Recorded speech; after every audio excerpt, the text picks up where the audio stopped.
Muy buenas tardes a todas y a todos.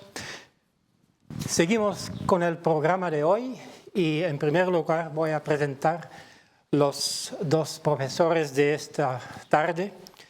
En primer lugar, el profesor Horst Pichmann es catedrático emérito del Departamento de la Universidad de Hamburgo, en Alemania.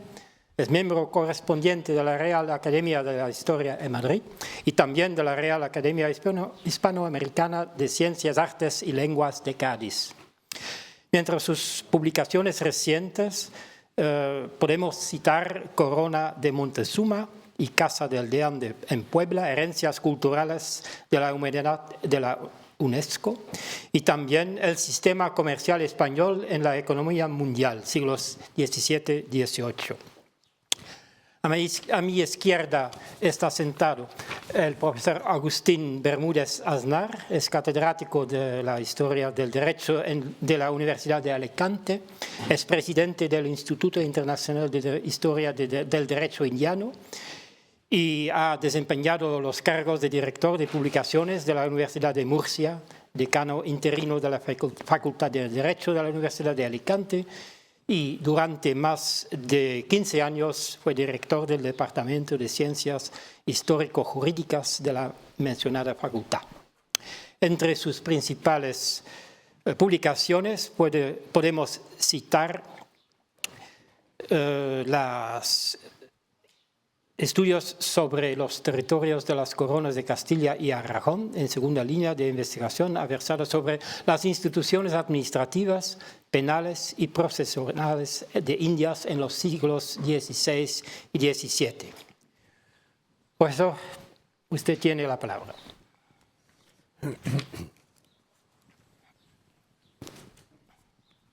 Bueno, muchísimas gracias, primero por la presentación muy precisa, correcta, corta, y en segundo lugar, muchas gracias por la invitación a esta academia de Juste, con la cual me une ya una primera visita fracasada en 2007, cuando en un recorrido familiar por Extremadura, con la idea de visitar la tierra de conquistadores y ver los sitios de donde vinieron los conquistadores de América, nos dimos una vuelta aquí a Juste y llegamos, las puertas cerradas, y no había manera de poder entrar en 2007.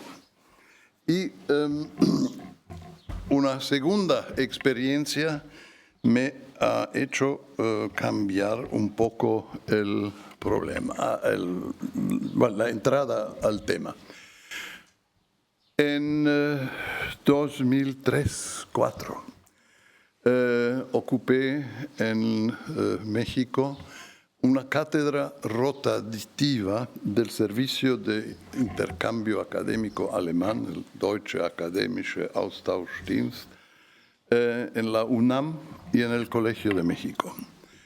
Yo era el tercero de los que rotaban en esa cátedra y me había dicho, bueno, mis predecesores habían dado clases sobre el siglo XX, siglo XIX, conviene alguna vez echar una mirada más atrás, empezando más o menos con una sucinta historia de la Edad Media, Sacro Imperio, etc. La experiencia que entonces hice fue que en los acervos bibliotecarios de la Universidad Nacional Autónoma de México prácticamente no existían libros en español sobre Edad Media europea que fueran más recientes que 40, 50 años antes.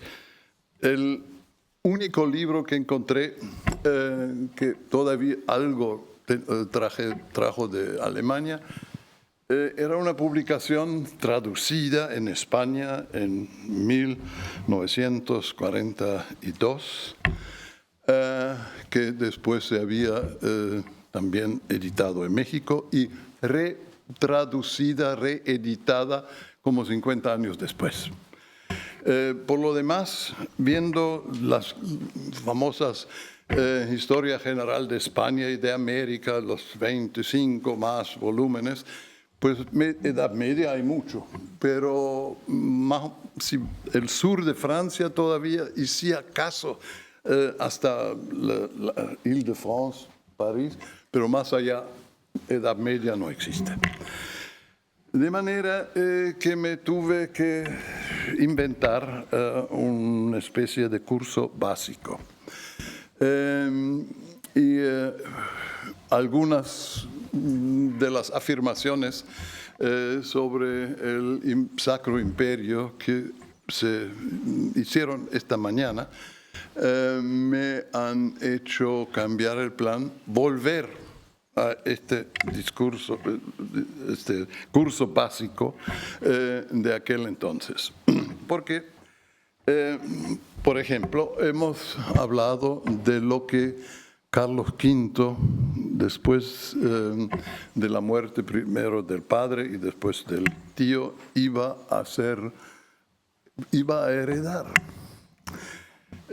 Bueno, el imperio, que ya se sabe, es electivo, entonces no es precisamente herencia, pero como el predecesor era un Habsburgo y su padre ya había sido electo, lo que es además la norma, rey de Alemania y no emperador. Ya se sabe que existe desde el emperador Carlos IV en el siglo XIII a XIV, cuando gobernó la dinastía de los Luxemburgo, el sistema de electividad normatizado por la llamada Bula de Oro, en la cual se nombra una cantidad determinada de príncipes electores. A saber, los tres arzobispos de Colonia, Treveris, Maguncia, el conde del Palatinado, Pfalzgrave, un poco más al sur de Maguncia, luego el rey de Bohemia y el duque de Brandenburgo, o margrave primero, después duque de Brandenburgo, y el de Habsburgo, de los Austria, a veces se confunde con Habsburgo. Es decir, los Habsburgos eran una pequeña dinastía terrateniente que, por un lado, como tantos de los otros príncipes, todavía en tiempos de después Carlos V, mantuvieron la costumbre de dividir sus posesiones patrimoniales entre la familia. De manera que existían por entonces tres, en uno de los mapas salió, ramas de Habsburgo, uno de conde de Tirol, que era el más rico, pero el más fanfarrón. El más rico porque controlaba las minas de plata más importantes de Europa de aquel entonces, pero como no sabía gestionar, entonces perdió su ducado y el familiar emperador Maximiliano se hizo de esta herencia y con ayuda de los fúgares, la casa esta puso, digamos, en valor aquel territorio. Una segunda rama era la de Graz, de la Styria, o Steiermark, como se dice, a donde me había asignado la academia, primero como miembro de la Universidad de Graz, lo que me daba cierta gracia. Y finalmente la propia Austria con la Viena de capital, que era del entonces reinante emperador Maximiliano y de su hijo Felipe, quien había sido ya electo rey de los germanos. Era la costumbre del que era emperador de introducir una especie de gerencia en el sistema, era de que al príncipe heredero, convocando a la dieta, poniéndoles peticiones de subvenciones financieras muy altas, lo que generalmente rechazaban, pero al menos entonces se logró que le votaban al hijo como rey de alemanes. Es una cosa ya muy regular. Entonces, por favor, ahora la primera imagen de Carlos V. En esta misma forma, no lo hago por falta de tiempo, podría mostrarles un cuadro muy similar de Felipe el Hermoso con Juana, su mujer de 1505 más o menos. A diferencia de este cuadro de Carlos V ya reúne, digamos, tanto su patrimonio hereditivo que le tocaba por sucesor en la dinastía, y también lo que le convenía por príncipe del imperio o electo emperador. Todavía en aquel entonces no era coronado por el Papa. Así era una forma de representar su visión. Unido siempre a este escudo de armas venía las dos columnas, el plus ultra, introducido tanto por Carlos V a sugerencia de su canciller Gattinara. Con lo cual abrió ya una perspectiva, una línea que por la importancia de la visibilidad y de presentaciones visibles, pues sí, quedaban grabados en la mente de toda la gente, aunque no sepan leer. Bien. Entonces, era, digamos, suponiendo de que el emperador estaba fuera, ¿quién era el segundo de a bordo? Normalmente. Hemos escuchado que Carlos después nombró a su hermano Fernando, pero aunque no, había 3 cancilleres dentro del imperio, que eran los 3 electores arzobispados renanos. Uno, el de Maguncia, era el canciller para Alemania. Otro era el de Treveris para Borgoña y el de Colonia para la zona más bien norte del país. Las razones por esa división tienen mucho que ver con la historia del derecho y eso, pero esto me lo voy a saltar. Estos eran los, digamos, lugartenientes del emperador en el quehacer práctico. Es decir, confirmar documentación, privilegios, en fin, la burocracia. Si el emperador nombraba un representante o sustituto, entonces siempre estaba, digamos, previsto de que este tenía que actuar en cada cosa con los respectivos cancilleros que tocaban al caso. Bien, en el caso de Fernando, ya mucho más temprano de lo que se decía, estaba muy claro que él iba a ser el sucesor de Carlos V, porque una vez después de este un poco escandaloso de esta escandalosa invasión romana por las tropas unidas, italianas, alemanas, españolas, el saco de Roma, la coronación por Clemente VII en Bolonia. Carlos hizo nombrar en una dieta a Fernando como rey de los alemanes, de germanos.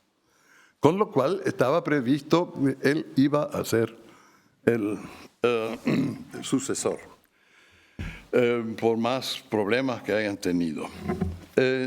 Lo que es importante en este contexto también, que aparte de los reinos que he mencionado, un reino constitutivo para lo del imperio, sin el cual no hubiera habido nunca imperio desde Carlomagno, era el reino de los langobardos en Italia del Norte, que Carlomagno, a solicitud del Papa en Roma, que estaba un poco amenazados de los langobardos, que no eran dentro del catolicismo ortodoxo, Carlomagno los venció y se impuso la corona de los langobardos, que era el motivo por el cual el Papa le coronó después como emperador y renovó de esta manera el Sacro Imperio Romano en la persona de Carlomagno.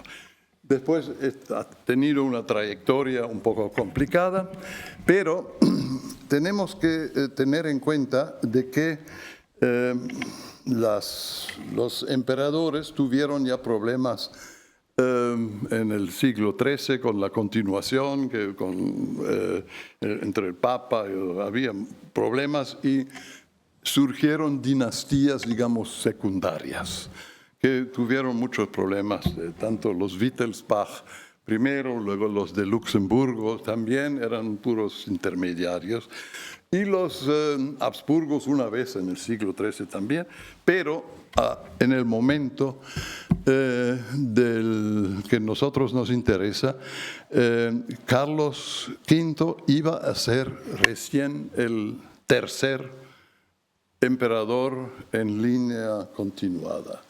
Los dos predecesores eran Federico III, que era un emperador débil, por un lado, porque estaba constantemente atacado en sus tierras hereditarios, de levantamientos, problemas, no sé cuánto, pero él tuvo una habilidad muy grande. Él se buscó un asesor importante italiano, que conocía tanto el mundo del humanismo y no sé cuánto. Era el futuro Papa Pío II, que empezó como secretario del primer emperador Habsburgo, que orquestó para su dueño la boda con una princesa portuguesa. Y en 1459 de esta boda surgió después el emperador Maximiliano. De manera que esta tradición familiar era muy importante para todo lo demás que iba a ocurrir en el periodo nuestro. Y para cerrar este capítulo hay que decir que Carlos V,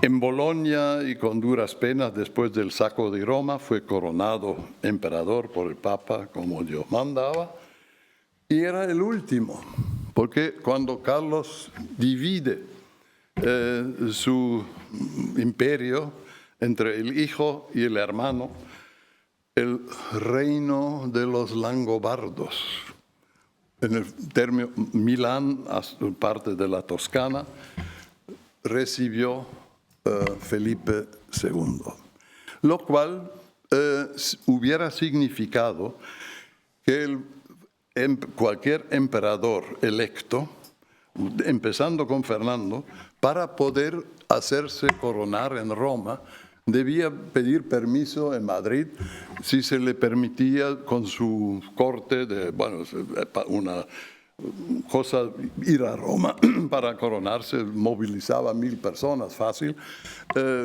pues debería haber pedido permiso, lo que era una cosa imposible. Nunca más, por entonces, un emperador fue coronado por el Papa y el imperio perdió así esta aura, digamos, de religiosidad católica. Bien. Volviendo a Carlos V y a Fernando el Católico, es preciso primero señalar qué cosa lo unía a ambos y qué los separaba. Una cosa que a mi modo de ver los unía y de una manera muy, muy importante era la experiencia que ambos tenían de que gobernar un reino o varios reinos de distinta composición jurídica requería distintos métodos de gobierno. Y ambos lo han hecho en el fondo durante toda la vida. En el caso, luego, por ser más, quizás menos conocido, por ejemplo, cuando todas esas revueltas, como las comunidades en España, Germanías, en Valencia y lo demás que he mencionado en Alemania, se requería poner orden. Entonces, se ve muy bien esta diferencia de cómo el emperador procedió. En España, donde, digamos, el papel de la Iglesia Católica no era para nada, ¿cómo se llama?, cuestionada, se ordenaban concilios provinciales. Y en estos concilios provinciales, si ustedes leen, se arreglan muchas cosas seculares. Lo de poner qué trajes debían ponerse en entierros, en bodas, en no sé cuánto. En fin, cosas de la sociedad que requerían ser ordenados. Esto en España se hizo a través de los concilios provinciales, después en América también. En Alemania, donde ya la reforma había cobrado importancia, no tenía sentido y además no era lícito de introducir algo nuevo, entonces el emperador recurre a un método antiguo, es decir, un ordenamiento imperial. Es decir, una legislación al estilo de una ordenanza donde detalle por detalle se arreglan las mismas cosas que aquí en España se hacen en los concilios provinciales. Por ejemplo, lo del orden de ropa, de cómo vestir, no sé cuándo, en qué ocasiones, y, en fin. Un montón es una legislación muy nutrida. Yo me acuerdo hace años que un colega me mandó un alumno que estaba por hacer una tesis doctoral sobre las Reichspolizeiordnungen, como se llamaban esos decretos del emperador, de Carlos V, que había 3. ¿Por qué? ¿Qué le motiva al rey a hacer al emperador este procedimiento? ¿Por qué se mete con los detalles de ese tipo que normalmente un emperador no entra jamás en legislación detallada? Y bueno, sospeché después que tenía algo que ver con esto y le remití al joven colega a los concilios provinciales españoles y él después realmente pudo comprobar de que había esto como el motivo principal. Bien, ¿qué dividía a los dos? Lo que les dividía hemos escuchado en parte esta mañana. ¿Dónde está? El señor del archivo de Alba nos mostró el testamento en pergamino. En la época de los reyes católicos, los documentos importantes, todo eran de pergamino. Testamentos o también confirmación de privilegios. Los privilegios de la ciudad de Sevilla están fijado en un cuaderno, un libro, hecho a raíz de una orden de los reyes en un pergamento precioso que después se ha hecho una reedición o facsimilar de la obra. Es decir, las cosas de solemnitud requerían invariablemente el pergamino. En Carlos III ya la imprenta había cobrado importancia. Ya los reyes católicos se preocupaban en 1479 a traer una pareja de impresores de Mainz que estaban en Nápoles a España y que después en Sevilla se desarrollaron, pero entre tanto se produjo a nivel de la imprenta no solo la producción de libros costosos, de lujo, bien, sino también, digamos, imprenta popular. Nosotros, hablando de la Biblia de aquel entonces, siempre nos referimos a la edición crítica de Cisneros, la de Erasmus y estas cosas solemnes, pero al parecer se habían impreso ya desde más o menos 1470 hasta los 20 del 16, miles de Biblias populares. Era el reclamo por textos religiosos era muy grande, entonces se imprimía pues, la Vulgata, y eso todavía, pero cualquier cosa donde rápidamente uno miraba lo que es importante, los principales sermones y no sé cuánto, y se distribuyen porque era un enorme negocio. De manera que junto a la literatura, digamos, buena, valiosa, existía pues la menos valiosa, no crítica, eso, pero muy popular, que se repartía en todas partes. Y entonces es bajo Carlos V que se introduce la, ¿cómo se llama?, la revisión de la imprenta y ¿cómo se llama?,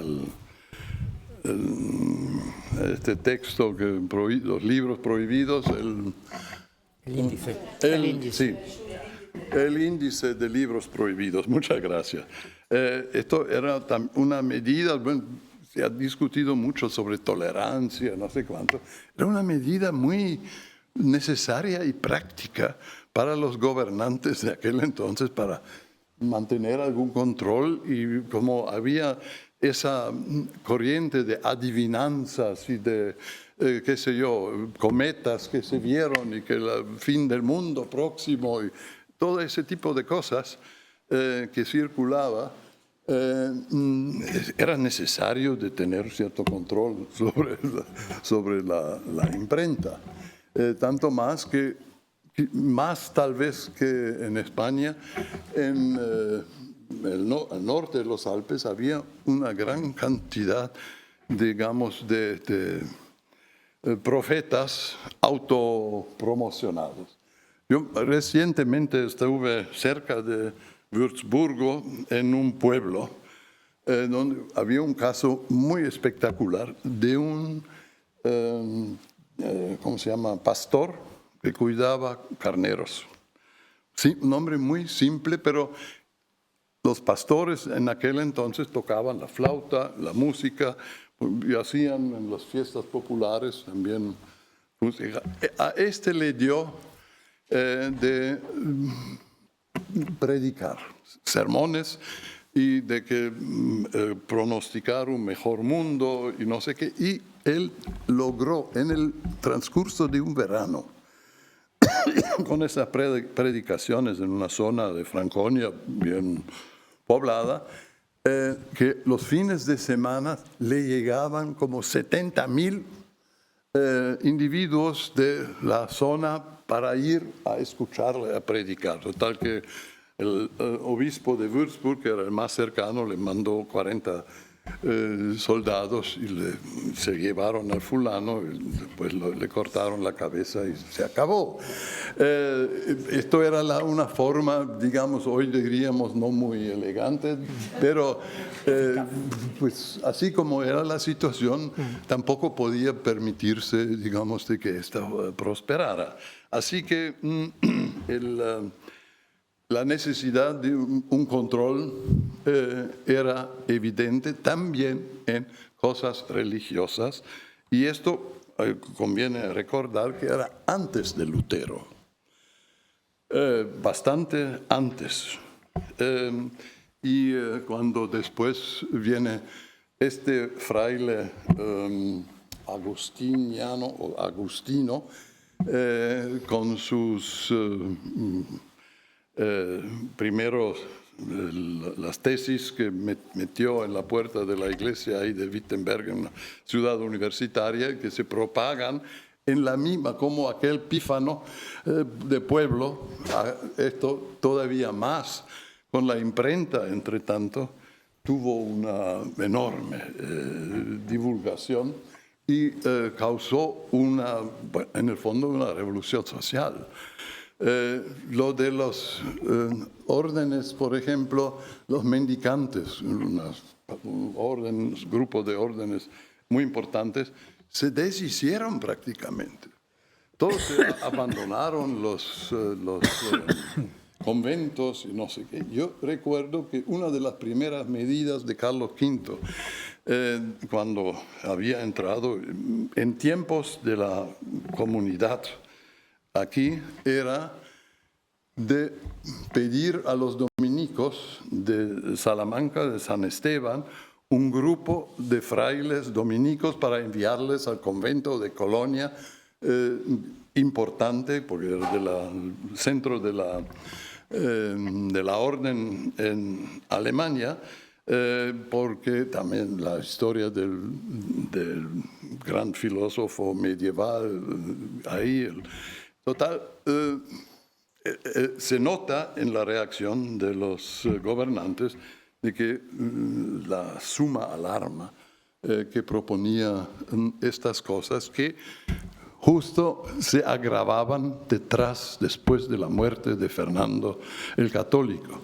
Y si nos miramos, observamos más de cerca la política religiosa, entonces llama la atención que, por ejemplo, la expulsión de los judíos en Aragón fue mucho más severa que no en Castilla.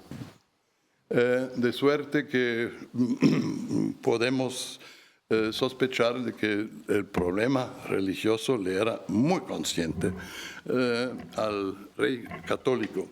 Bien, ¿cómo se transforma el imperio? Por favor, ahora el otro plano.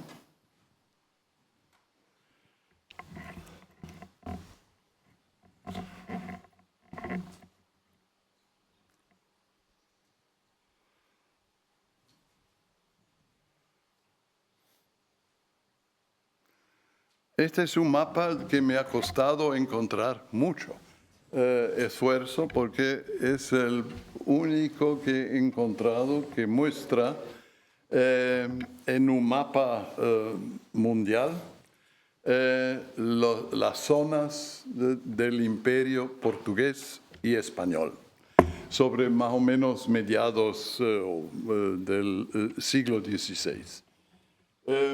Como se puede ver por el simple análisis geográfico, había como trozos de salpicadas del mundo, donde había ya, digamos, controles, puntos de control o puentes, podríamos decir, puentes de entrada o portugueses o españoles. Con lo cual, si continuamos en de estas zonas, que todos vemos que son relativamente delgadas y no muy anchas, hacia adentro, eso es lo que llamamos fronteras. Esas son fronteras culturales, donde se producen en interacción con los indígenas de cualquier clase que sean, blancos, rojos, negros, como sea, se produce historia, digamos, ¿no? A nivel lingüístico, intercambio de conocimientos, de lo que sea, y siempre en dos sentidos. No se olviden ustedes que, por ejemplo, la gran expansión portuguesa en el siglo XVII, a través donde todo el interior se descubrió, los famosos bandeirantes, que todos ustedes han escuchado ya mencionar. Eran individuos de mezcla que no solían hablar el portugués, sino un idioma mezclado entre su idioma materno indígena y algo de portugués. Era algo como portuñol o no sé qué. Pero no, necesitaban intérpretes si al regreso de sus empresas iban donde el virrey en Bahía por aquel entonces para explicar qué es lo que habían logrado.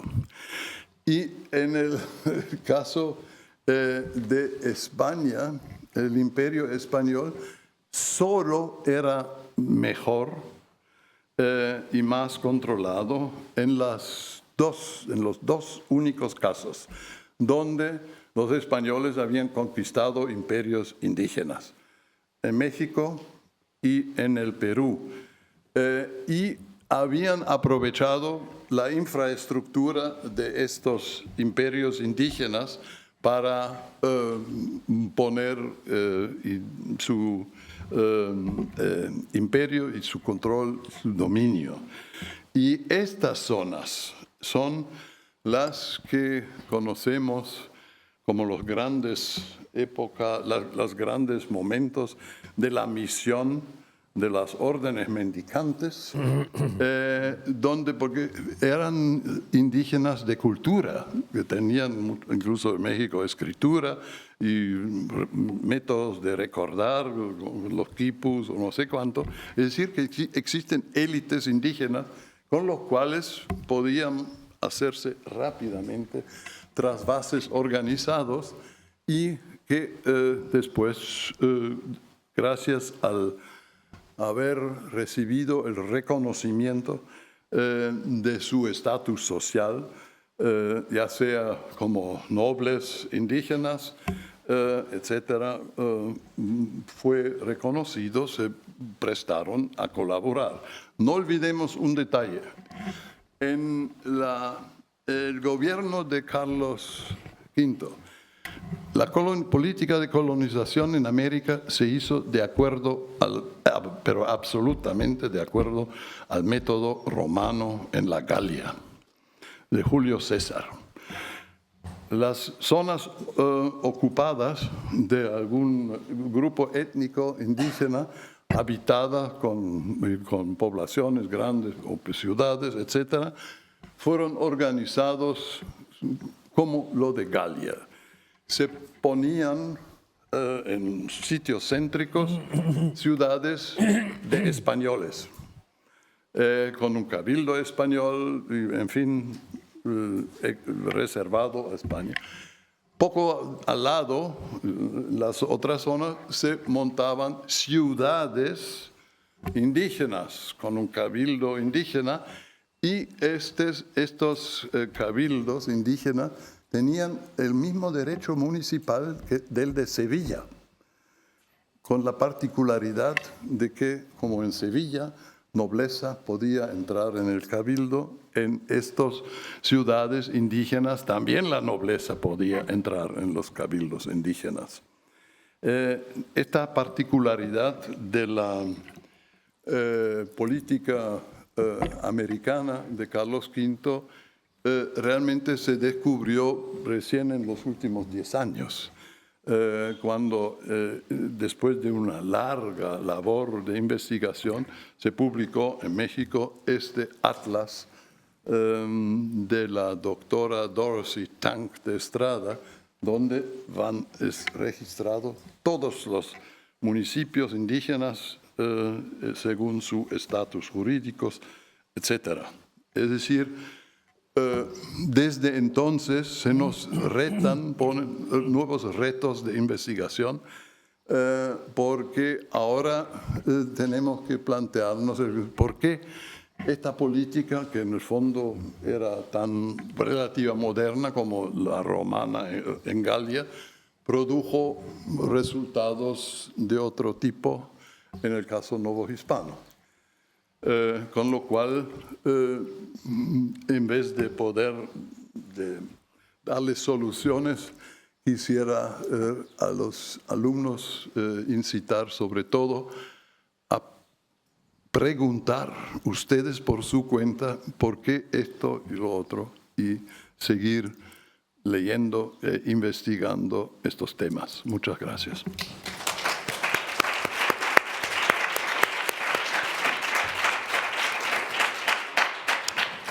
Muchísimas gracias, profesor Pichman. Y voy a dar la palabra al profesor Agustín Bermúdez Aznar. Gracias. Estarán ustedes de acuerdo conmigo que hemos asistido a un análisis claro, riguroso, preciso, si me permiten, en el buen sentido de la palabra, germánico, de un tema fundamental, de un tema importantísimo. Yo creo, Horst, que no es necesario que te vayas a la UNAM para que te quedes asombrado por la falta de bibliografía sobre las instituciones del imperio. Vente a nuestras universidades españolas y te encontrarás con esa misma carencia. Tenemos un déficit, siempre lo hemos tenido, en historia del derecho te hablo, que es lo que yo conozco, de preocupación o interés por todas esas instituciones. No solo el Sacro Imperio, el Gran Ducado de Milán, incluso si me apuras el Reino de Nápoles, Borgoña, etc. Hay algunas cosas, pequeñas cosas, pero muy pocas, muy pobres. La visión que tenemos es realmente pobre. ¿Qué se puede decir en descargo de esta lamentable carencia? Los planes de estudios. No tenemos tiempo suficiente casi para explicar las instituciones propiamente hispanas, cuanto más ir a ese mundo complejo, difícil, etcétera, pero que nos daría una visión mucho más rica si la conociéramos. Yo algunas veces a algún tema del Ducado de Milán y tal he tenido que ir o acudir a un colega italiano para decir, oye, ¿y esto? Y entonces el gobernador, ¿y por qué? Para que me explicara por qué en la bibliografía a malas penas encuentras esto. Claro, hay bibliografía también alemana, etcétera, donde podrías acudir, pero su acceso obviamente resulta más difícil para nosotros. O sea que me parece muy interesante. Entonces, respecto a ese análisis que has hecho tan claro y tan preciso, yo te quería pedir un dato que me resulta dudoso. ¿Maximiliano fue coronado por el Papa como emperador? No. No. Por eso no pudo nombrar heredero. Por eso tuvo que ser elegido su sucesor. Por eso Carlos V tuvo que someterse. ¿Es eso correcto o no? Maximiliano hizo un truco. El micro. Maximiliano se fue a Italia y en Florencia, el posterior León X le hizo una ceremonia como de coronación, que después él dice, bueno, además como es Florencia era, digamos, este reino de los langobardos, y por eso nominalmente perteneció al imperio, más al sur ya no, entonces hizo un camuflaje. Pero no le dio el derecho a nombrar sucesor. Esto era independiente de la coronación. Pero sino Carlos V, en cuanto es coronado, a su hijo se le nombra rey de romanos, etcétera. Al hermano. Bueno, en principio él pensaba en No se Felipe, le nombra, pero fue Fernando, efectivamente. Él es electo por la dieta alemana. Claro. ¿No? Esto es porque la dieta siempre elige un rey de alemanes, que después viene la costumbre de decir, emperador. Pero el imperio era tradicionalmente unido a la coronación por el Papa. Y Carlos V es el último que con cierta presión logra esto. Y después, por la misma repartición de la herencia, los emperadores ya no pueden acudir a Roma porque prácticamente pedir permiso en Madrid para poder no era posible, ¿no? Entonces, en concreto, coronación imperial y derecho sucesorio no van unidos. No van unidos. No.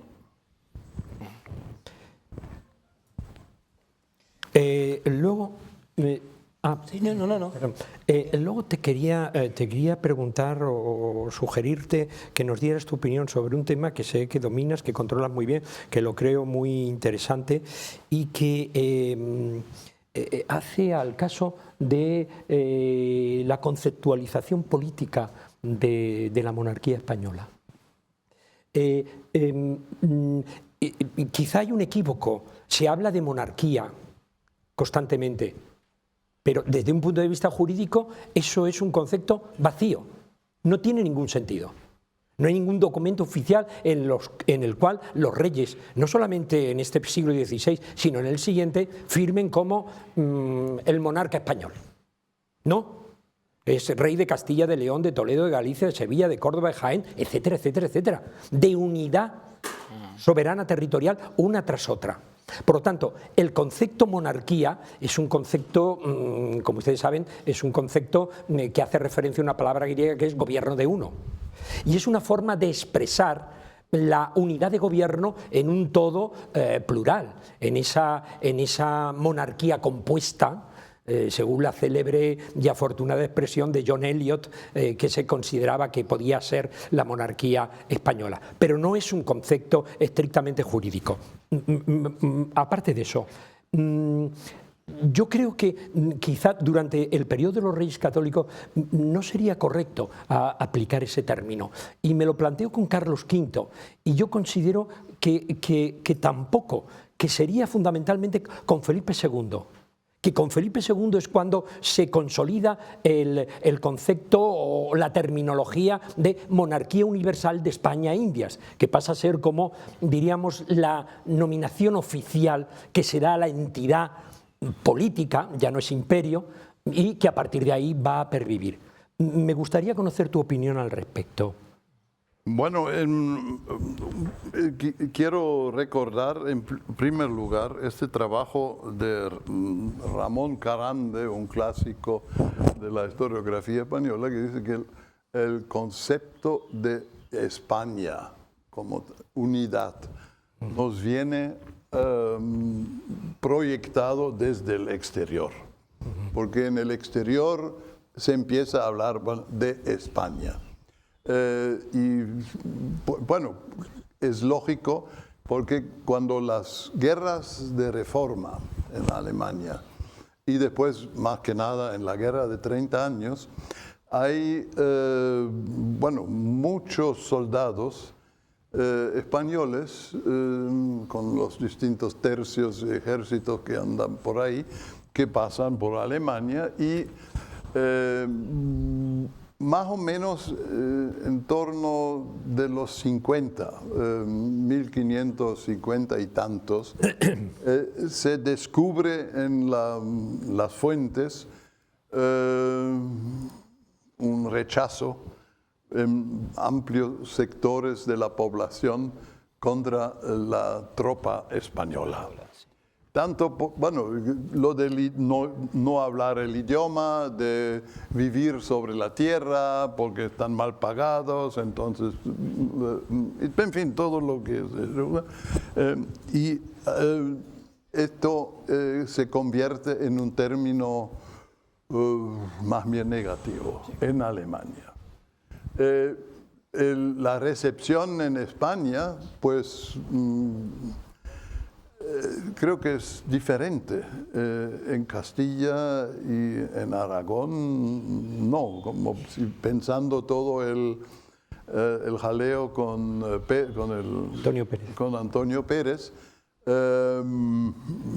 los aragoneses no andaban muy de acuerdo, pero yo creo que un jalón importante para eso del concepto de monarquía española viene con los jesuitas y con este gran amo, el cardenal Espinosa, que controla después, qué sé yo, el Consejo de India, el Consejo de Castilla, y es el gran gestor de la política de Felipe II, y mete jesuitas a todos.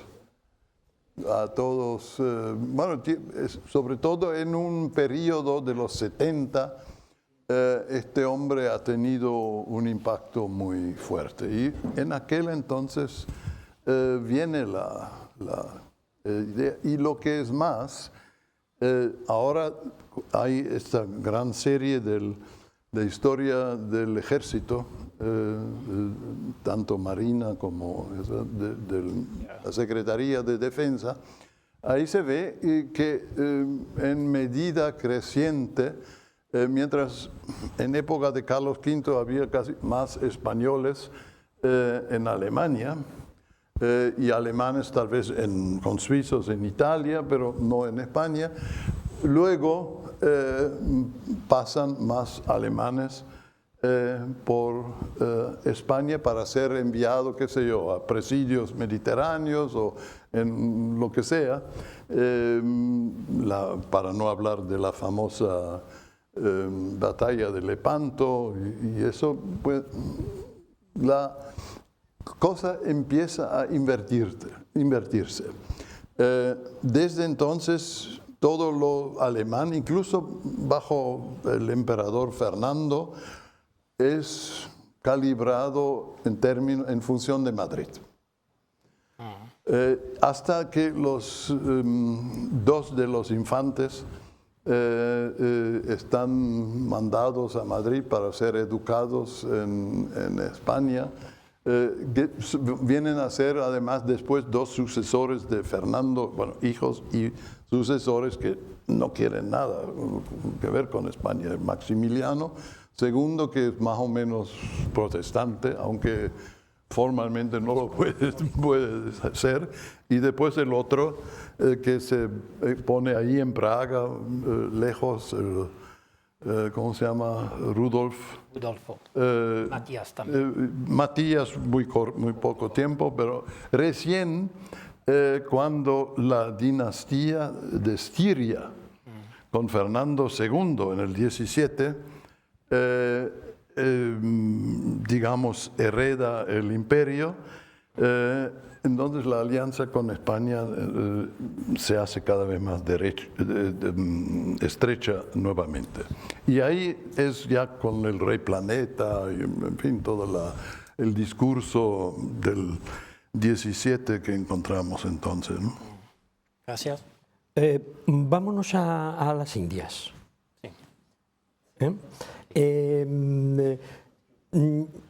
¿No te parece que lo que aporta las Indias a Carlos tras su elección imperial, él mismo la percibe como una magnificación, una redimensión de un imperio fundamentalmente terrestre en una nueva dimensión atlántica?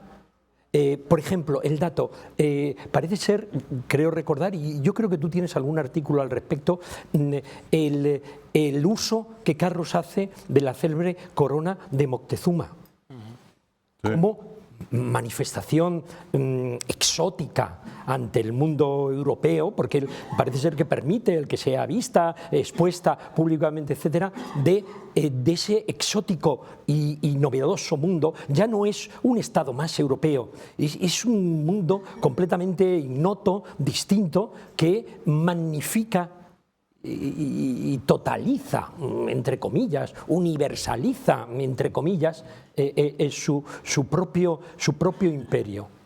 Yo creo que tú en alguno de tus artículos has subrayado que quizá habría que corregir la visión específicamente mercantilista que se ha dado solamente a la conquista americana, sino que había, junto con eso, naturalmente, que está ahí, pero que había también una consideración de carácter político imperial. ¿Qué te parece? Bueno, eso tiene dos vertientes. Una que es anterior a Carlos V, porque hay que tomar en cuenta que ya preguntó por Maximiliano y la coronación. En 1507, Maximiliano reúne la dieta en Constanza para sacar apoyo financiero para ir finalmente a Italia a hacerse coronar por el Papa. Entonces se hace una gran, ¿cómo se dice?, mise en scène de propaganda. Entre otras cosas, viene en este contexto el famoso libro de Waldseemüller y de su compañero sobre América con el mapa y la, ¿cómo se llama? La descripción latina. Orbis Mundi. Sí, Podemos colocar. El nombre geográfico que de momento no me acuerdo. Y el trasfondo es lo siguiente. La casa de los Welser de Augsburgo. Maximiliano trabajaba mucho con los Augsburgo en la ciudad. Los Welser se habían, frente a los avances portugueses a Asia y todo, se habían inclinado para apostar a Portugal. Antes, no hay que olvidar, estuvieron ya en Canarias. Los Welser tuvieron plantaciones de azúcar en Canarias, pero en 1502, me parece, los abandonaron. Y entonces se pusieron del lado portugués y hacían una gran propaganda para que los comerciantes invirtieron en las expediciones portuguesas para Asia. En contra de este intento, habían montado a los fúgares porque no convenía a los planes de Maximiliano de ir a Italia,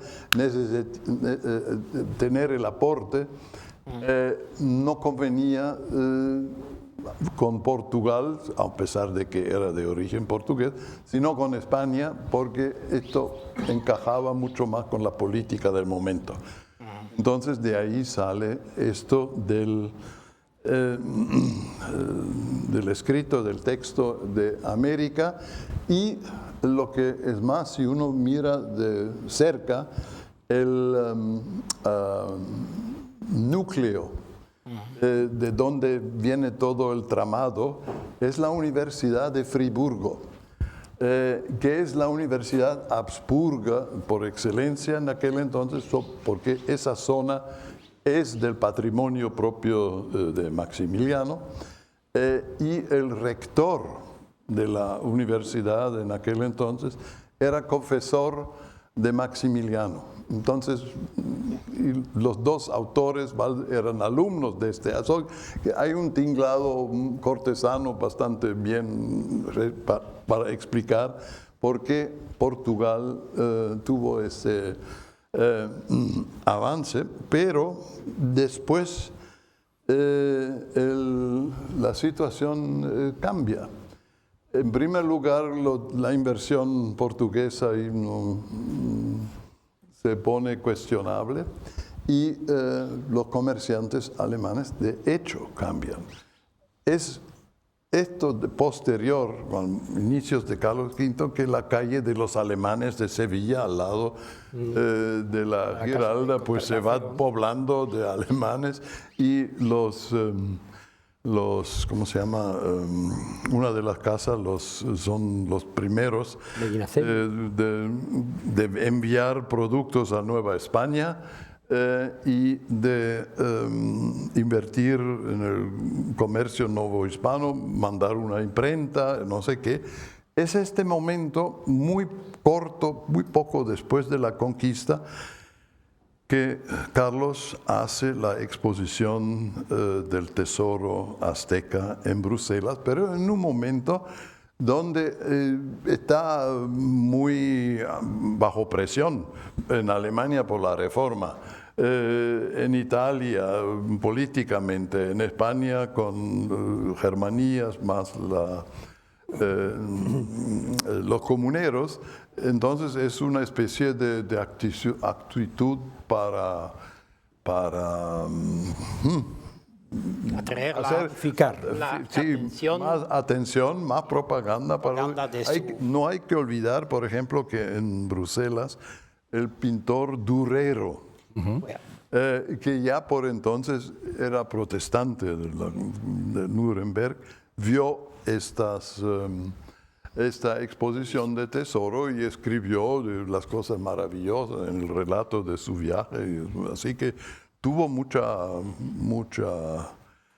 impresión sobre la gente de los Países y de Bajos. por sí, curioso es si después ya hay investigaciones más recientes, estos tesoros en el fondo quedan todos en Augsburgo. Con todo el comercio de Augsburgo, ya sea Fúgares, de las distintas ramas, y finalmente algunos tramos que se mandaban a Austria como especie de reconocimiento, atención, cortesía al hermano ahí. De por sí era siempre para Carlos claro que el hermano a Viena, por ahí, tenía la parte más difícil que él. Sí. Porque esto es mucho más complicado, con los turcos además al lado, ¿no? Gracias. En este momento pienso que es el momento de la discusión. Hay palabras, hay cuestiones, hay cosas a pedir a los dos intervinientes y me dirijo especialmente a los estudiantes de este curso.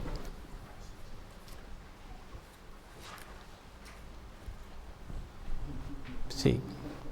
Tensiones o concordancia o con Alemania o los austriacas, los austrias españoles, las relaciones con América, la relación con Portugal.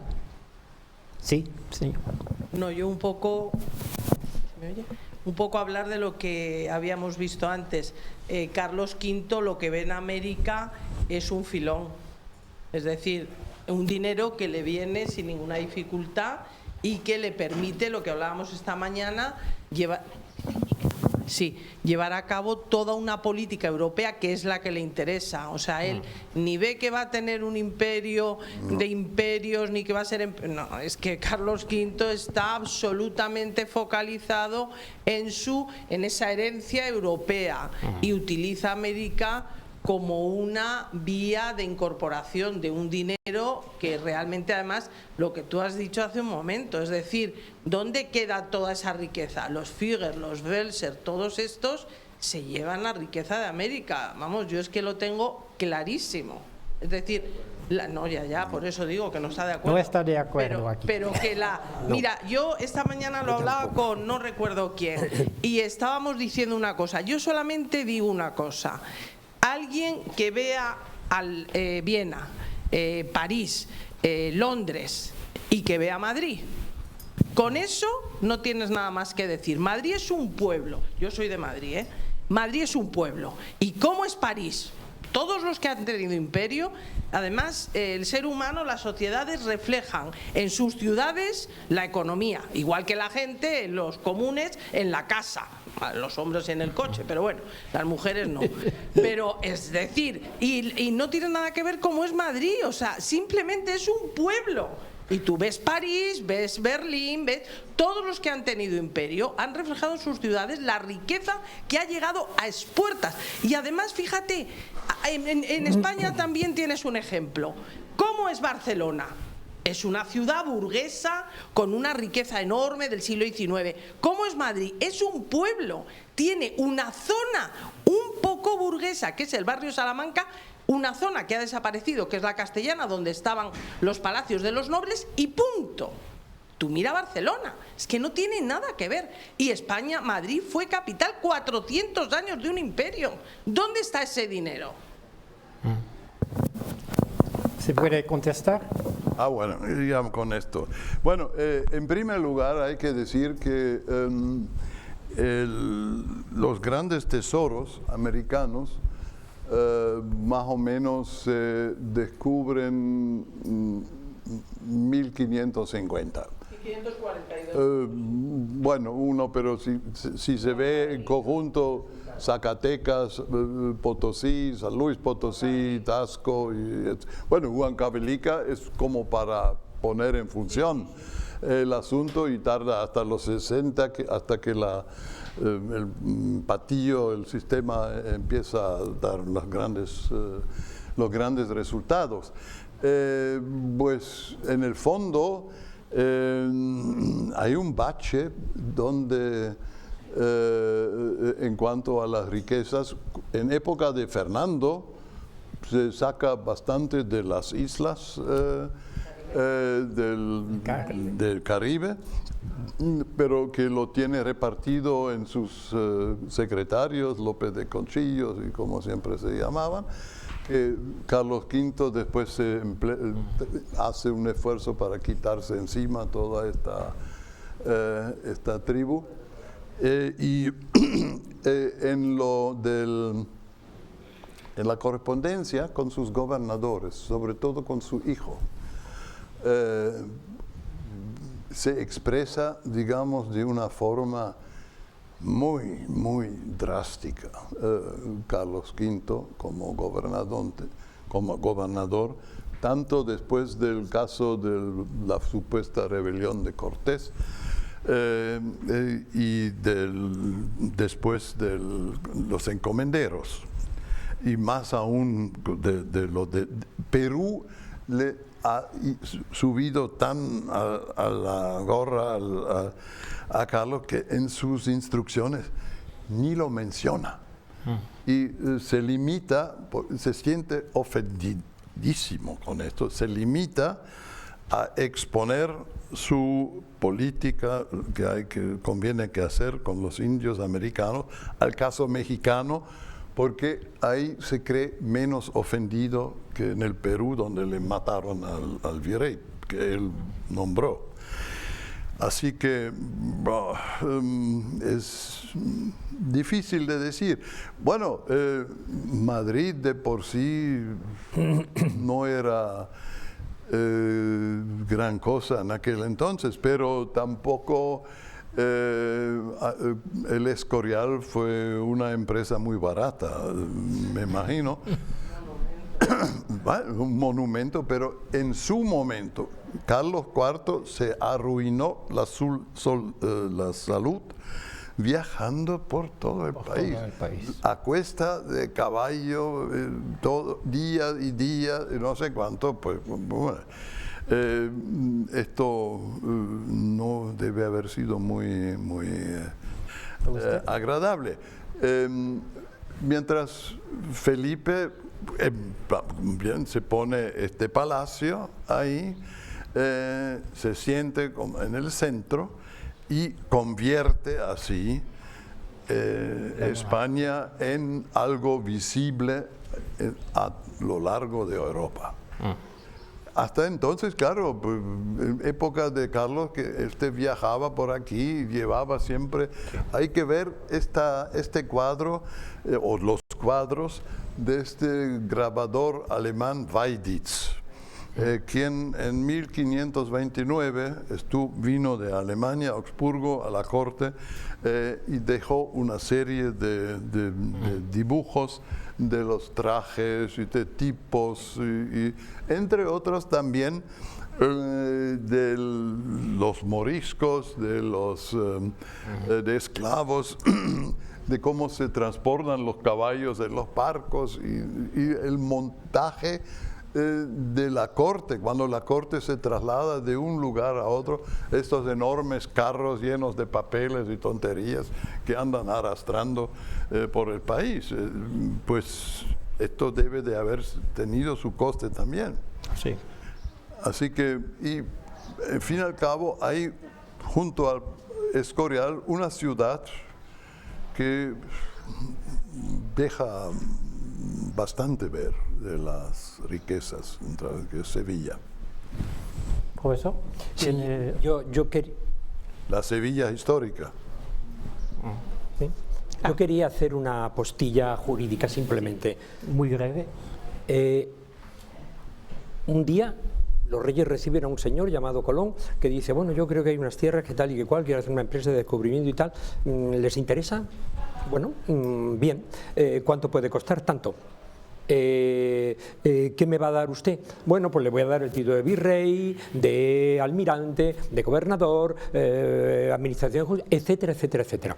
Ahora bien, nosotros vamos a aportar dinero. Nosotros, la reina y yo. Dinero nuestro. Y, naturalmente, participaremos al máximo en las ganancias, etcétera, etcétera. Hay en ese primer momento una división, una distinción clarísima a hacer. Eso corresponde a la hacienda real, no a la hacienda del reino. Hay dos conceptos completamente distintos. El Fernando le dice, bueno, pues eso es mucho dinero para mí, voy a reunir a las Cortes de Castilla y les voy a pedir dinero y tal. Si hubiera hecho eso, hubiera reunido las Cortes y las Cortes le hubieran dicho, sí, aquí está y tal, no habría ocurrido lo que ocurre con el oro de América, que viene directamente por Sevilla y va a las arcas reales, para disponer de él a su libre voluntad, sin necesidad de consentimiento del reino para nada. Por lo tanto, hay una caracterización jurídica desde el primer momento, que luego se transmite a sus sucesores, que de alguna manera legitima esa vía, esa tesaurización que no pasa por el control de las Cortes castellanas, porque no tenía que pasar. Porque no tenía que pasar. Eso es indudablemente el esquema jurídico. ¿Qué habría ocurrido si aún así eso el monarca lo hubiera invertido en la península, etcétera, etcétera? Bueno, los futuribles no juegan. Pero es muy importante tener en cuenta siempre ese hecho, que es un hecho jurídico y absolutamente escritutario. Sí. Y ahí que desde las primeras Una empresas, pregunta y después. primero en el viaje de Colón, en el viaje de los descubridores, en las primeras colonias que se establecen, etcétera, ¿qué hay? Hay un veedor, un tesorero, un contable que llevan el control de, como mínimo, el quinto real. Al monarca le pertenece de entrada de todo lo que... la quinta parte. Y luego, según los acuerdos que haya tenido con los descubridores, más o menos cantidad, etcétera, etcétera. Pero es intuito personae, es personal, no es de la corona. Sí. Eso, gracias. ¿A usted? Bueno, buenas tardes. Yo, para contestar al tema de las ciudades y las opulencias, lo primero que me gustaría comentar es que hay que comparar imperios. El imperio del siglo XVI español no es el imperio del siglo XIX británico, no es el imperio del siglo XIX francés. El imperio, la opulencia que tiene el Palacio Real de Madrid, por ejemplo, no creo que tenga mucho que envidiar a otros palacios europeos. Y ciudades como la París del siglo XIX no puede compararse con una Madrid del siglo XIX que ya no es capital de ningún imperio en el que entra oro. Es capital de un imperio decadente a expuertas. Pero bueno, aparte de esto, pues como comentaba el profesor Pitchman, el tema del Escorial. El Escorial es el símbolo de un ombligo del mundo, de un imperio del siglo XVI que tiene sus propias creencias y que tiene sus gastos en sus sitios. La pregunta que me hace a mí el tema de hacia dónde va el oro de América, a mí me hace pensar en si no es una pregunta de por sí ya mal planteada. Es decir, el tema de en qué se gasta el oro de América no tiene por qué tener su reflejo en qué perspectiva tienen los reyes de América. Desde el primer momento del descubrimiento, la población americana, Isabel la Católica lo tiene claro desde un primer momento. Allí hay gente que son súbditos, que luego con todos los temas complicados de la colonización y de lo que pasa con los habitantes americanos y tal, lo que queda claro es que una cosa es en qué se va a gastar el oro posteriormente, que tiene mucho que ver, como se ha comentado, por cómo se ha sufragado la conquista, las deudas enormes que tienen los reyes a partir de sus guerras en Europa, pero no por ello tiene que ser no por ello los monarcas del siglo XVI tienen que tener una perspectiva de América como un banco. Desde mi punto de vista, América era un grandísimo espacio de conquista, pero a la vez, como bien ha dicho el profesor Pitchman, se coloniza, se administra y aparte del dinero americano se queda en América y lo administran otras poblaciones que van allí. Y me parece que es un poco simplista trasladar casi 400 años de administración americana a el oro de del primer siglo, que es cuando más se entró, pero también fue cuando más se gastó en un imperio que estaba en construcción, que era el momento en el que se tenía que gastar. Es verdad que visto ahora que hemos sido conscientes de las riquezas que se pueden producir de unos imperios mejor manejados o manejados en otros momentos, como el británico o el francés, pues parece que España perdió su oportunidad. Pero juzgar lo que se hizo en el siglo XVI desde los baremos del mundo postcolonial británico o francés me parece que no es lo que debíamos hacer aquí en este curso. Sí. Y como segundo punto, muchísimas reacciones. Sí. Me gustaría preguntar al profesor. 3, 4. Me gustaría preguntar al profesor Pitchman si podría aclarar en alguna medida cuál es el aspecto mediante el que compara la colonización americana con la conquista romana de la Galia. Sí. Un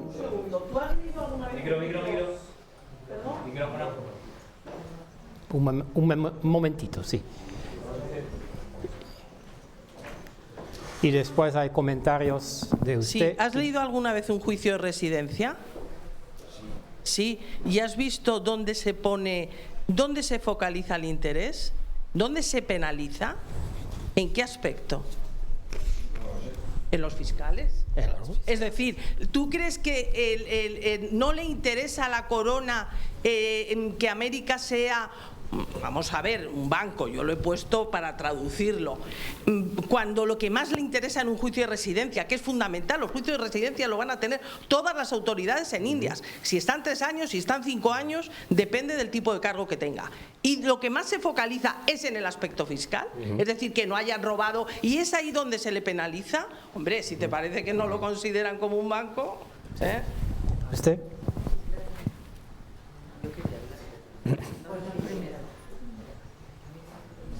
Usted, sí, primero la señora y después el señor. También a los alumnos. Sí.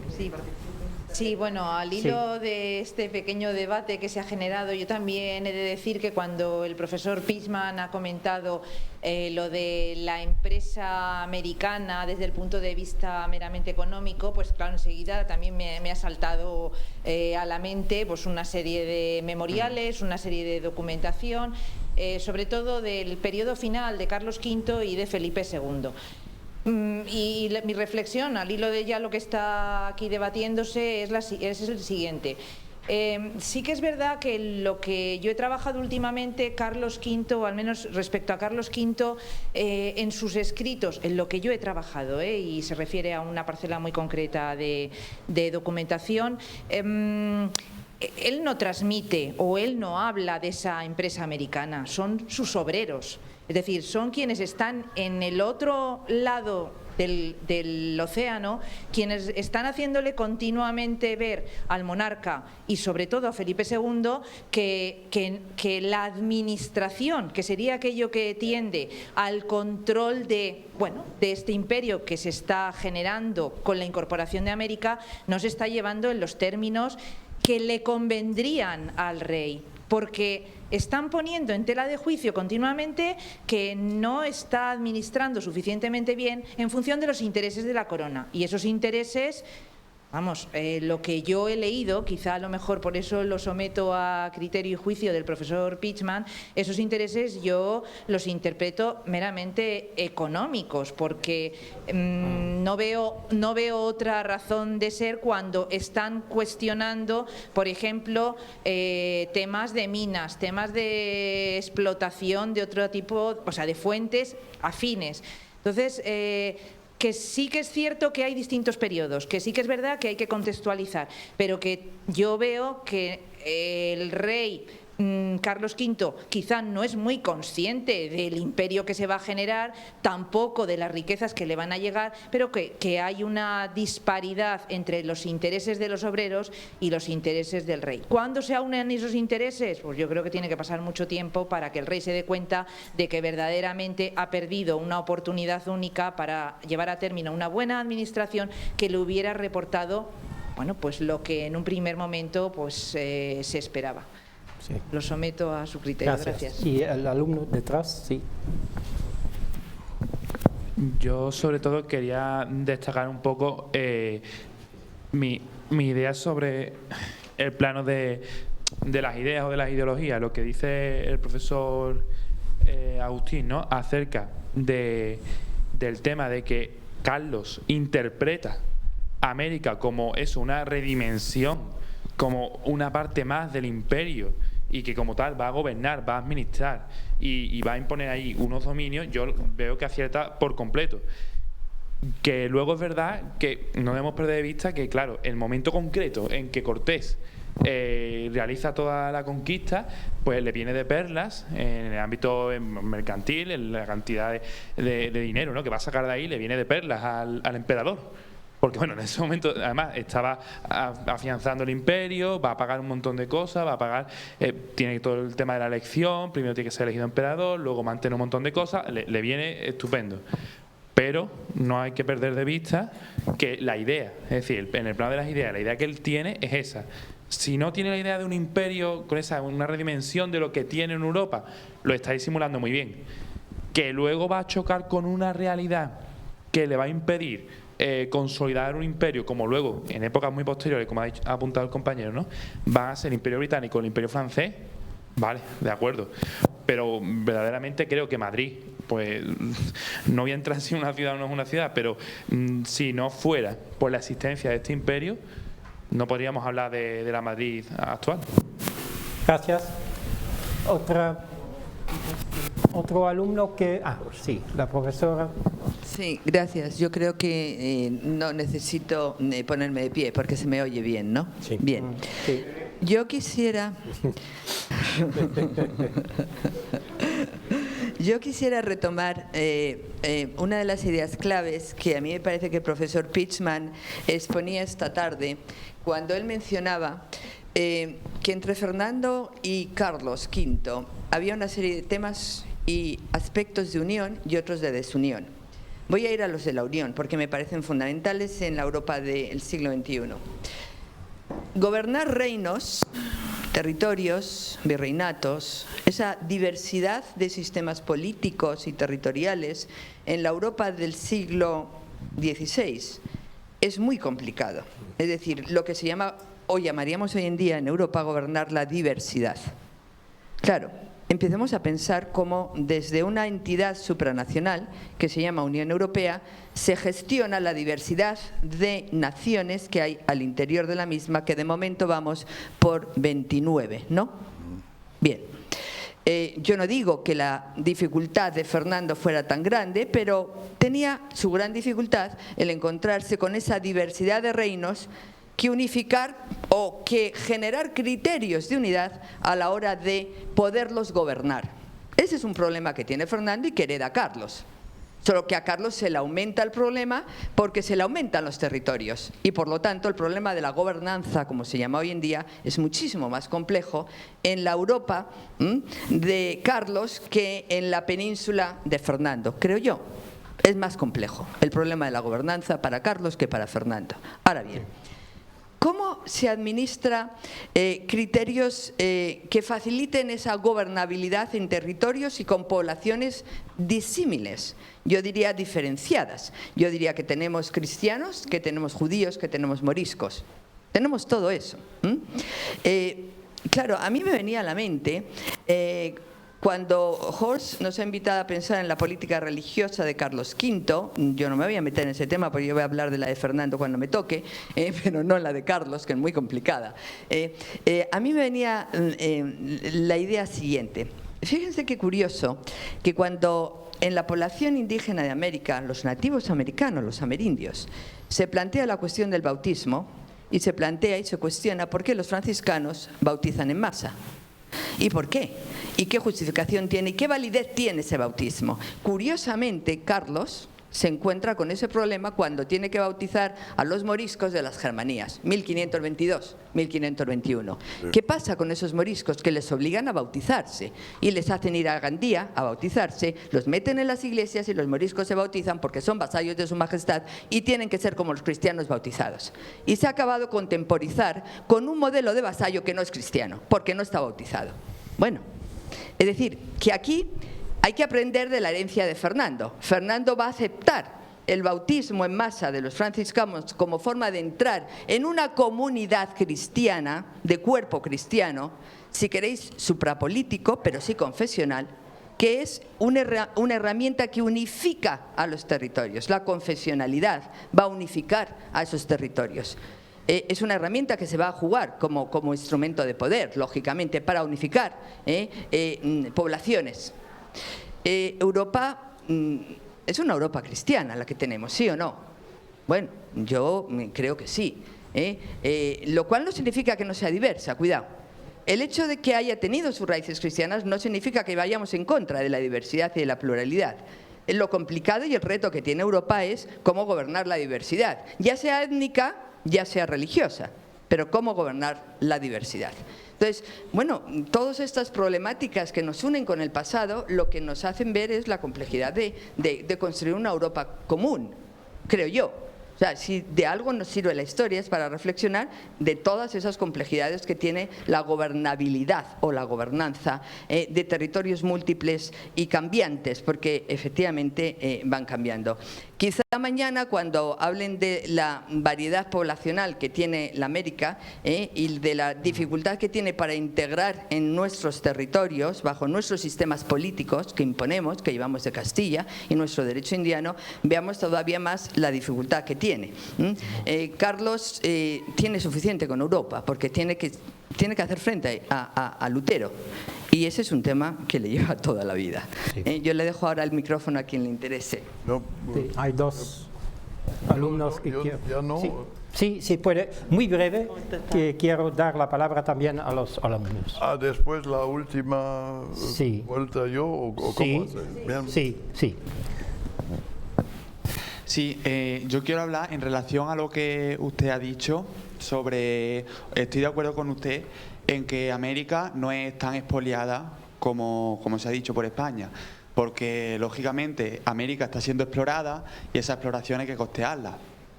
Pero sobre estas exploraciones le quiero hacer una pregunta. ¿Por qué el rey Carlos V no agradece, por así decirlo, tanto como debiera a los conquistadores el servicio que le han prestado? Pongo el ejemplo de Cortés, porque Hernán Cortés, cuando termina la conquista de México, él le solicita a Carlos V que le nombre como gobernador de la Nueva España. Y sin embargo, Carlos V tarda muy poco realmente en convertir la Nueva España en un virreinato, y a Cortés le da un marquesado para contentarlo y ya está. Entonces quiero preguntar por qué Carlos V no le agradece, por así decirlo, a Cortés lo que había hecho. agradece Se bastante. puede contestar hoy, ahora. Una concesión de 40.000 vasallos para un Cortés no está mal, ¿no? No es realmente lo que Cortés le pedía. Cortés le pedía ser gobernador. Sí, pero Cortés mete la pata en una cosa. Él no entendió muy bien. Cortés queda capitán general y gobernador es el virrey.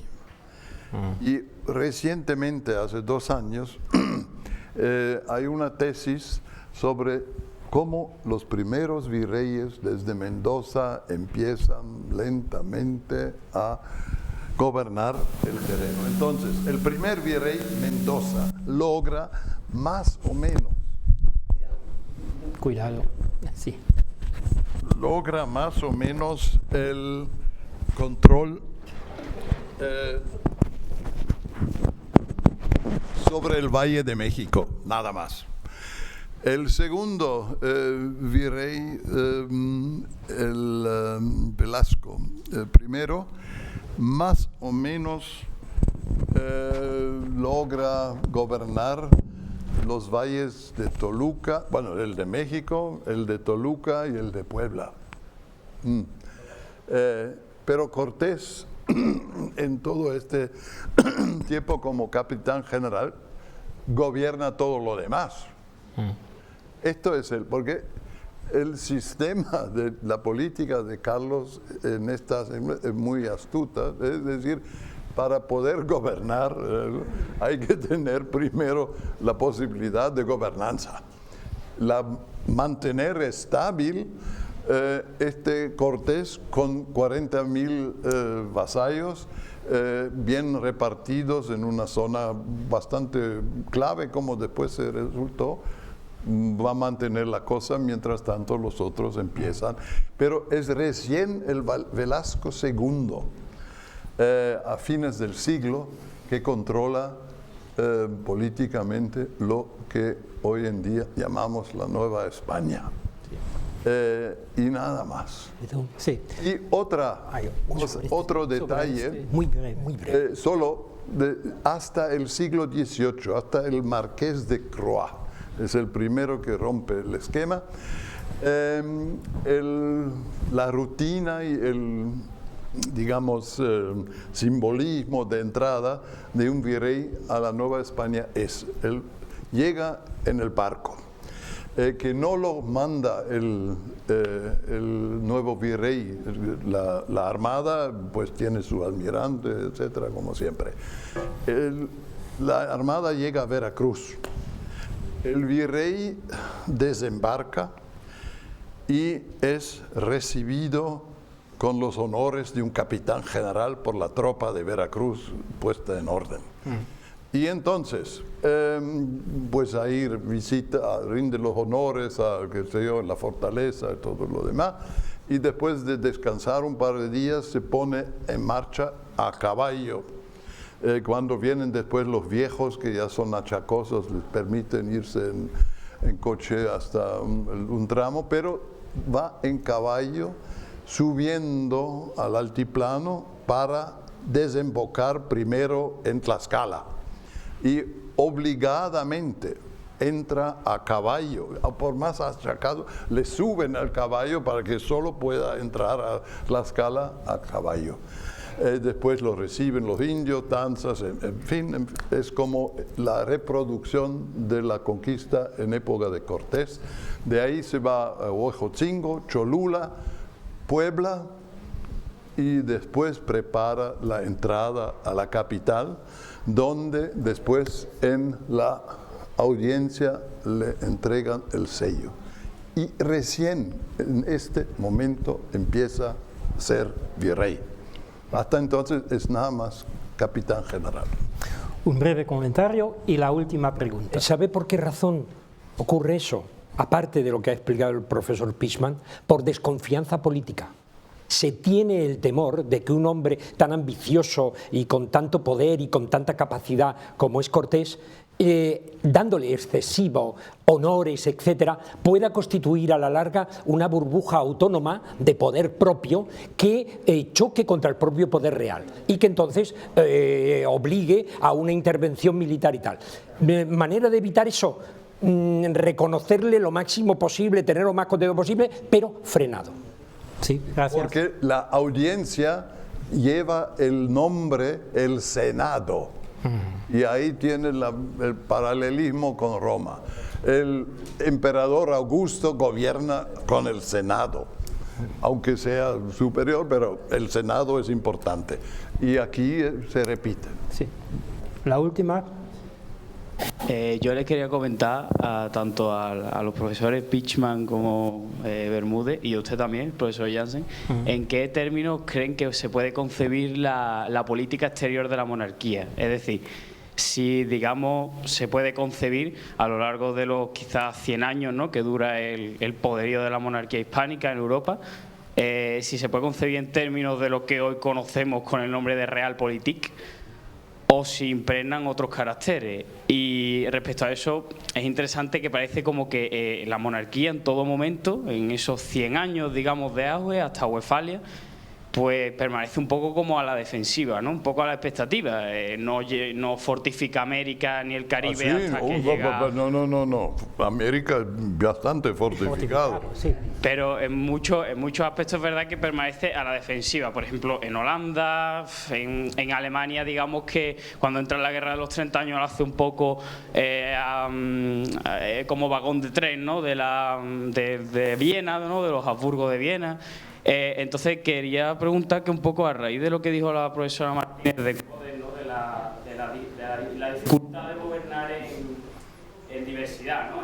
Si esa diversidad de reinos que tiene la monarquía, ¿no?, de jurisdicciones distintas, en fin, de diversidad, pues impide la unificación de una política exterior común, de una realpolitik, como por ejemplo si puede tener la Francia de Richelieu en un momento determinado. Centralizado. ¿Quiere contestar? Sí, bueno, muy brevemente en este contexto. Tenemos 3 minutos. A la simbología y el aprovechar no sé qué.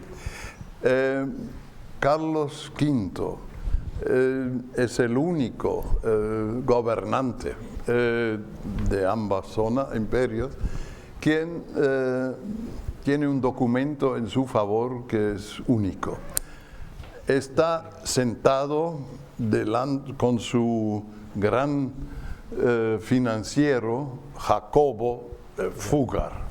En la chimenea el fuego, entonces el Fugger rompe una letra de crédito que Carlos ha firmado. Esto no existe más de ningún gobernante posterior. Los demás quiebran. Este no. Y si se pregunta por los provechos, Alemania en aquel entonces, al este del Rin, era una zona selvática casi, pura selva, a través de las cuales había muy estrechos senderos en los cuales un ejército, por ejemplo, a caballo podía uno ir tras del otro. Con lo cual hacer caer un tronco de árbol, pues ya la fila en época de Carlos V, de la descripción contra su guerra de Mühlberg, hay cosas increíbles de ese tipo. Si uno va hoy por esta zona, entonces se encuentra un país urbanizado, donde antes había selva. Y si va por América, es también un país urbanizado, con incluso ciudades muy hermosas. De manera que, claro, desfalco, que es un tema que en nuestra época, empezando por el fútbol y toda parte, es muy importante, pero desfalco siempre ha habido. Sí. El hecho de que en los juicios de residencia se hayan preguntado por la fiscalidad, toca a los virreyes, a los demás nada. En los corregidores y alcaldes mayores existe la tradición que cada uno tiene en su residencia, debajo de su cama, una bolsa con 800 escudos, que es el precio para el juez de residencia que le viene a tomar la residencia después de su mando. Esto general. De manera, pues, hay resultados, pero claro, también hay muchas. Yo mismo he trabajado bastante sobre corrupción y al final, después de lo que hemos tenido en Europa, últimamente digo, lo de aquella época, pues no, olvídenlo. Sí, gracias. Podemos concluir este debate y ahora invitamos a la visita del monasterio y del palacito de Carlos V. Gracias.